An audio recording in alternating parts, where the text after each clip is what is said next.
Welcome to the Latics Football Show. Coming up on this week's programme, Matt Jackson talks exclusively about the club's dramatic upturn in form.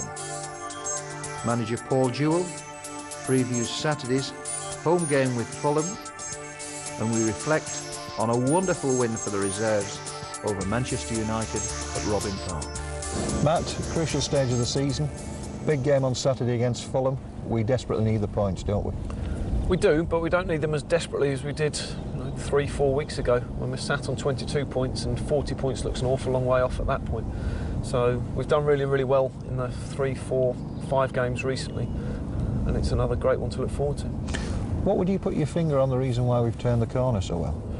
Well, the results have picked up. Your first result gives you a little bit of impetus. Breaking that losing run was very, very important for us. Really, really important with that game against Portsmouth. And that just gives a bit of confidence, because we weren't playing horrendously badly, but we weren't getting results, and that obviously is the important thing at the end of any match. So we've come back into it and got ourselves 3 points there, and that's just given us momentum. And that was a massive boost with a terrific performance at Manchester City, wasn't it? Yeah, huge, because it's a game possibly you take a point in at the start, so to pick up a bonus 3 points, drag another club down, put some more pressure on somebody else down there at the bottom of the table was a fantastic result for us. City very much in trouble at the bottom of the table. Fulham too looking over their shoulders, and Fulham here on Saturday. That's going to be not a bad fixture, is it? No, a good fixture. I mean, we talk about applying pressure. It's a home game for us with some momentum. They're not having a great time. They feel they've been a bit unlucky with the result, for example, against Manchester United. The same way City, I think they were 4 in a row or 3 in a row when we went there. And there just seems to be pressure on the other teams that we're playing, and we have to make sure we capitalise on that. Matt, obviously it's a boost the fact that he won't be involved, but it would have been nice to have seen Jimmy in a Fulham shirt back at the JJB, wouldn't it? Oh, definitely. Yeah, I mean, it would have been fantastic. And particularly with his injury, it's important that he's back in, playing first team football as quickly as possible. I was a friend, as an ex-teammate, but just as a fellow professional, you hate seeing anyone be injured. It was a horrible injury as well. And to be honest, he's the one player that possibly has got the character to deal best with an injury like that. Now, I've always admired the way that you handle yourself both on and off the field. Was that something that was drummed into you at an early age when you were starting out in the game? I think it comes from a certain upbringing to start with. Luton were very good with us as kids. They gave us a real moral responsibility as much as anything. But times have changed in the way that young players are dealt with by senior players now. I mean, we had to go through all the antics with the senior pros of knocking on the door. You'd be scared to go into the senior changing room. They'd put boot polish all over you and stick you in skips and wheel you down the stairs, and there'd be forfeits and singing songs at Christmas, and all those things have changed, arguably for the better, but also it has its downside in the fact that we don't see the kids that much these days, and that level of respect that goes through the club from the young players to the senior professionals doesn't tend to be there so much anymore. Matt, do you enjoy working with the young players? Because we've noticed in previous episodes you've been involved with the Centre of Excellence, coaching the kids. Is that part of the game that you do enjoy? Yeah, I think it's important. I mean, it's great for me because I'm learning all the time, certainly with a view to possible later coaching that I could do. But it's great you see the enthusiasm from the under-12s right through to our kids. And I get on great with our apprentices as well, and they're all keen to learn. And it's great I've played a few games in the reserves where you see them flourishing and coming on and improving themselves. So, I mean, I'm aware of my responsibility as club captain, but as a senior professional as well, to help them as much as possible. Now, what are your future plans, Wigan Athletic-wise, looking beyond this season? Anything in mind yet? Don't look beyond this season, no. Don't really look beyond the next game. It's great to be playing at the moment, great to be making a contribution. But no, nothing more than that. Just guarantee our survival is the main aim now for the rest of this season, and then just work out from there whatever happens. Now, Matt, you're a pro who's always looked after himself. The way that you've led your life has surely stood you in good stead for, the fact that you're playing now at this level. That certainly has been, yeah. While I was able to make a telling contribution to a team, I'd hate to get to a point where the manager I was a source of embarrassment. The manager might argue otherwise at the moment, but I wouldn't like to be that way, and I'd certainly want to remain fit and I wasn't doing myself lasting damage. But no, when you love the game, you want to play as long as possible.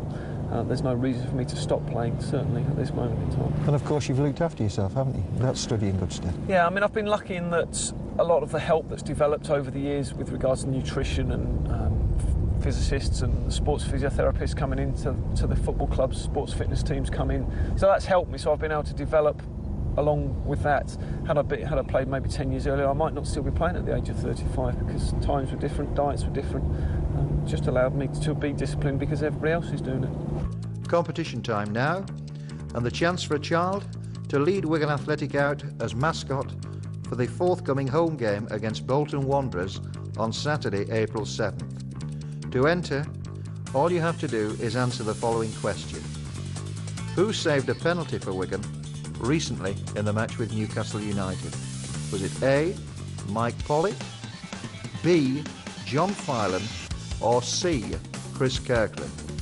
To enter, text the word Latics followed by your choice of answer A, B or C to 88821. Each entry costs £1 plus your usual network charge, and all entries must be received before midnight on Sunday, March 18th. The best of luck to you. Prior to the reserve game with Manchester United, a family fun night was held at the Robin Park Arena. It attracted a bumper crowd and was hosted by Martin Ode. It's very important that we bring the children into the stadium, into the Robin Park, and make contact obviously with the players. At the end of the day, our younger fans are a future generation of Wigan Athletic for years to come. The JJB Stadium attendance record of 25,023 was set against which club last season? It's 1-0, congratulations, well done. Oh! Go on, JJ! He's been really good, very good for the kids. The lads been here for performance. The first time you've been here tonight, you've really enjoyed it. The way the players were with the people and all that is really good. It's really good that the club can get involved with things like that with children, and it's really good. Yeah, I've been a Wigan fan for 4 or 5 years. It's been excellent tonight. I come to every home game for Latics and the reserves, and I really enjoy it. Yeah. Lower than A7, okay? She's going lower. JJ? It was really fun because my brother was cheering me on, and so was all the other Wigan fans.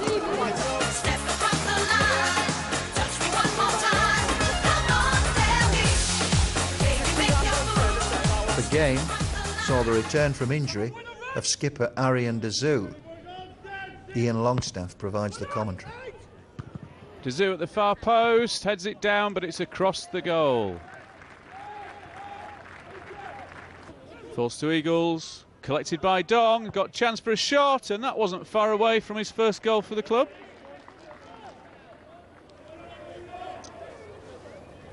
United throw.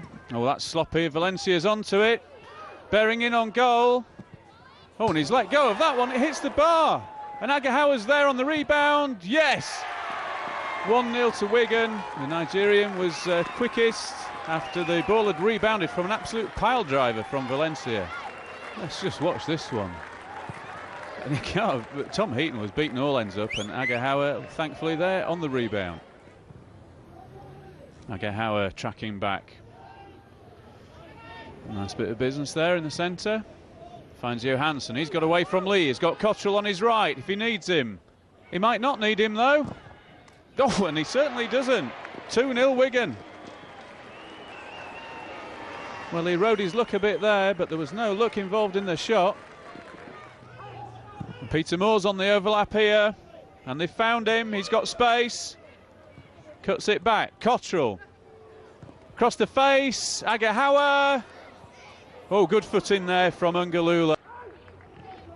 No way through on that occasion. Wigan break again. This is Johansson. He's got Cottrell outside him. He's in acres of space. Can he find a cross? Oh, and that's... what a fantastic save from Tom Heaton. I think that prevented an own goal, didn't it? Yes, it did.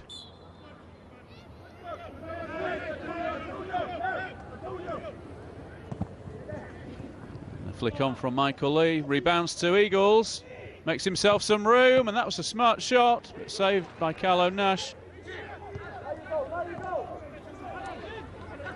So United perhaps with a chance to build here. Spreading the ball out wide. Oh, and that's a nice little ball from Lee to Evans. Little dink in. Oh, what a fantastic save from Carlo Nash. From Aaron Burns. He's got his head in his hands. He couldn't believe it. No way past Nash. Superb reactions. And he finds Cottrell in plenty of space again. Michael Lee closing him down, but he's turned him, gets his shot away. I think the outstretched leg of James Chester got that one away.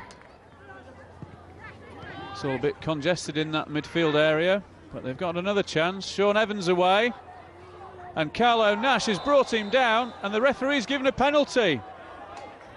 Carlo Nash concedes. No, it's not. He's given a free kick right on the edge of the box. Well, there can't have been much in that. And I think the referee's just got it right there. Carlo Nash receives the yellow card. Now then, Mullins. Oh, he's driven it straight against the wall. And Mullins screaming for it on this side, if he can find him. And he can. Jamie Mullen cuts it back. There's a man at the far post, but he's gone for the shot. And there goes the final whistle. The youth of United losing out to the more experienced Wigan side. A very satisfying result, 2-0. No, it was a good win for us. I mean, we had a very strong team out as well. They were as strong as what they were when we previously played them. But yeah, it was a good 90 minutes for our players. And this time last week when we spoke, disappointment after the City game, but they really bounced back for you tonight, didn't they? Yeah, I mean, the conditions were a lot better for us tonight. The pitch was a lot better. And they played to their potential tonight, which is it's only what we only expected of them. You know, they're all had a few internationals out there tonight, but it's difficult for them playing reserve team football. And they showed tonight a good character and good commitment.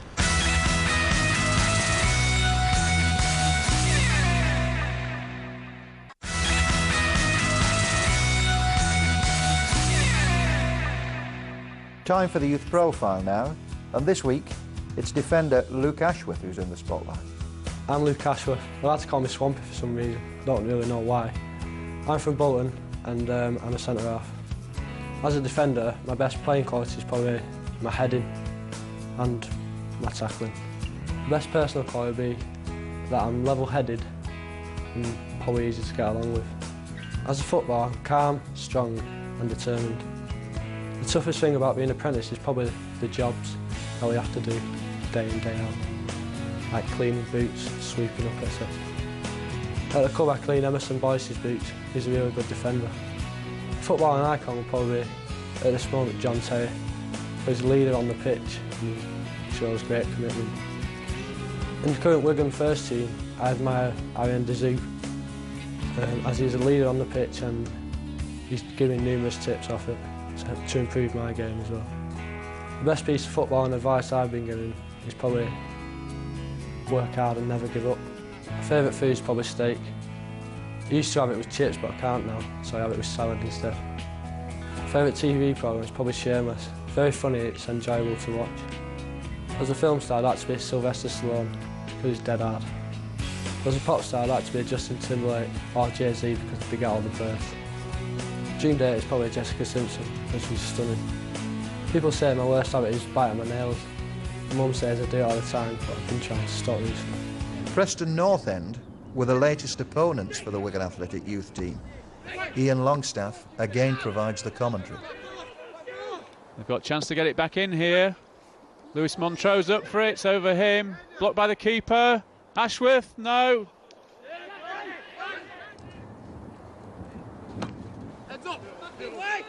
Latics backpedaling here. It's up in the air. Oh, Luke Ashworth missed his header. They still haven't cleared it. Oof, Russell Saunders just tidying up at the end there.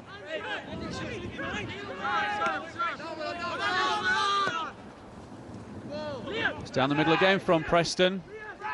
And the Latics aren't dealing with it. They haven't cleared it. Maloney goes over, nothing given. Still danger. Oh, and it's hooked in. Preston 1-0 up. Could find Lewis Field. Oh, nice little dummy there. And he might just get away with that. He's off down the wing, chased by Sherwood. No joy that way. What can we do down the left? This is better now from the Latics. And Dunn's up for that. He heads it on. David Owens. Yes! It's in the corner. 1-1. Took it well. And took his time too, just picking out that far post. Well, not bad from Wigan, but probably could do better, according to David's Lowe and Lee. So what can they do from the corner?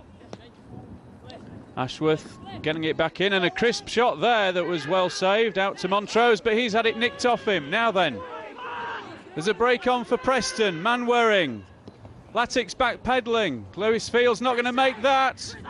Drops to McGrail, he lays it back, and that's in the back of the net. That's a great breakaway goal from Preston. So right-footed, plenty of men to aim at, and they weren't far away, but it's too high. Wigan bench looking nonplussed. Well, Preston will be a little bit happier, not that you can tell. Breaks to Moore, having a shot. Oh, and that wasn't far wide. Good effort. So the Latics break again. Kupitz. He may have lost out there. He has, to McMahon. Nice little chip for McGrail. He's got a yard on Blaney, who's dived in. And Russell Saunders stood up well there. Well, surely he's going to blow soon. And there goes the final whistle. Latics disappointed, losing out 2-1 to Preston North End. It was quite an even contest throughout the 90 minutes. I thought for the first 45 minutes we had the upper hand. Obviously once we conceded the goal we came back quite strongly to equalise with a good second goal. But then unfortunately goals changed the game. And early on in the second half we had a couple of decent chances, and if we'd have put those chances away then obviously Wigan would have gone on to win the game. Unfortunately we didn't take the chances, and then straight down the other end Preston went and scored a very good goal, and from that point they seemed to dominate the latter parts of the second half. Somebody missing. We've got a spare seat here. We have. Wigan Athletic are one of the clubs involved in the Premier League's Reading Star scheme to promote literacy amongst youngsters. Arian Dazoo met local school children and read from his favourite children's book, The Gruffalo. 3, 2, 1. Arian! Oh. Look who's here.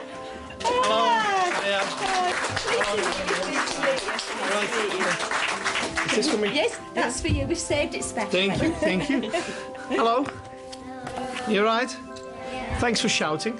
I was at the door though.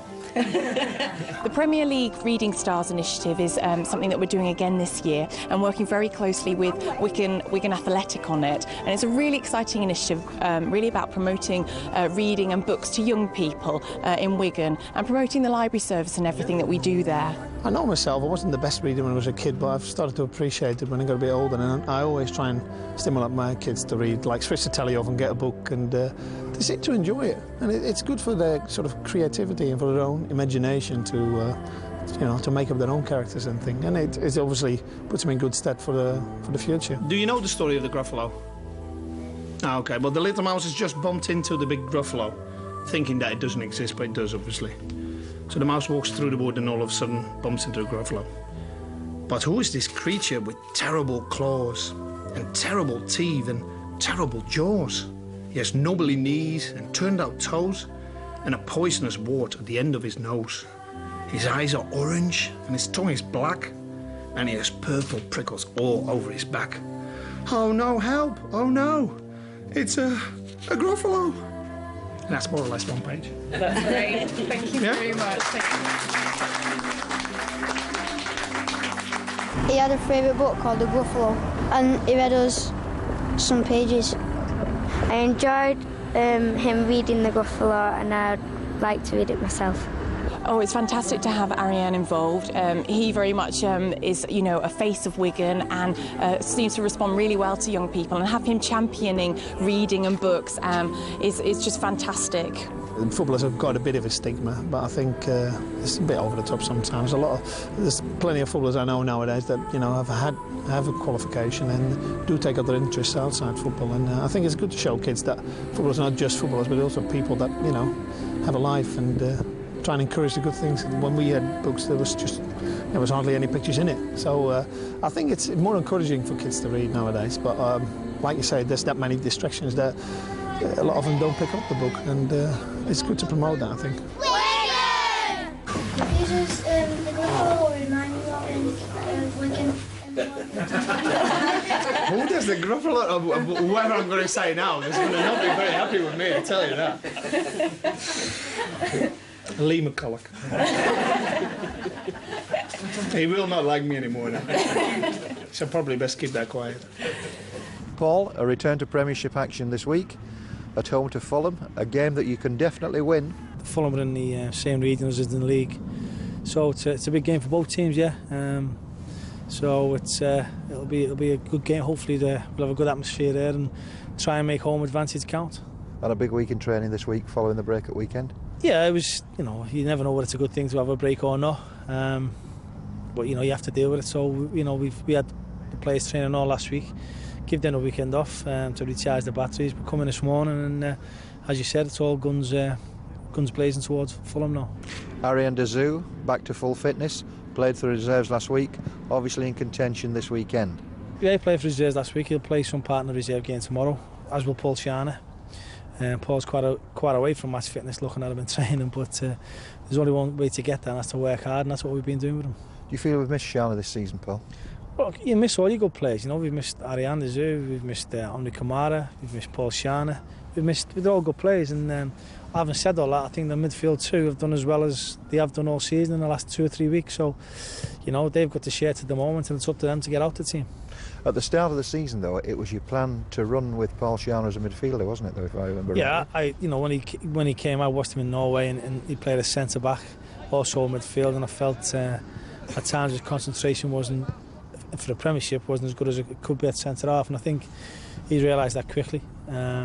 But he's an effective midfield player. He's got a great eye for goal, big physical presence. Once again, can always improve on stuff. But he's a threat in there for us. And when he's fit, he'll be banging on the door to get in the team. Now, how big of a blow is it going to be for you going into a game of this magnitude without Leighton Baines and Lee McCulloch, who are suspended? It is a blow for us, that.